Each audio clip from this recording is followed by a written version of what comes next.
ভাবুন তো আপনি জিপিএস এর মাধ্যমে একটা নির্দিষ্ট এরিয়া সেট করে দেবেন এবং আপনার গরুগুলো সেই এরিয়ার মধ্যেই ঘাস খাবে, বাইরে চলে যেতে পারবে না। এমনটাও কি সম্ভব? সম্প্রতি এমনই একটা গ্যাজেট তৈরি করা হয়েছে যেটাকে কাউ ভার্চুয়াল ফেন্সিং বলে। মানে গরুর সামনে একটা ভার্চুয়াল বেড়া তৈরি হবে যার অপর সাইডে গরুটি যেতে পারবে না। এর জন্য সর্বপ্রথম গরুগুলোর গলায় একটি বিশেষ কলার বসানো হয় যেটাতে জিপিএস ট্র্যাকার, স্পিকার এবং ইলেকট্রিক সিগন্যাল বসানো থাকে। এরপর একজন কৃষক মোবাইল অ্যাপ বা কম্পিউটার সফটওয়্যারের সাহায্যে একটি নির্দিষ্ট সীমানা সেট করে দেন।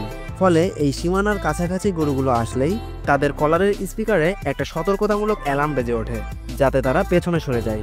তবুও যদি গরুগুলো সতর্কতা না মেনে সামনে এগোয়, তখন ভার্চুয়াল বেড়া পার হতেই কলারটার মাধ্যমে তাদের গলায় হালকা ইলেকট্রিক শক লাগে, যেটা গরুগুলোকে কোনো ক্ষতি তো করে না, কিন্তু তাদের এতটুকু অস্বস্তিতে ফেলে যাতে গরুগুলো সামনে এগোতে না পারে।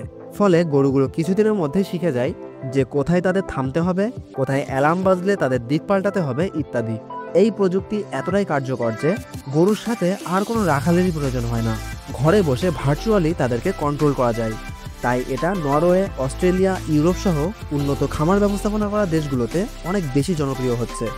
আপনার এই প্রযুক্তি কেমন লেগেছে কমেন্ট করে জানাতে পারেন।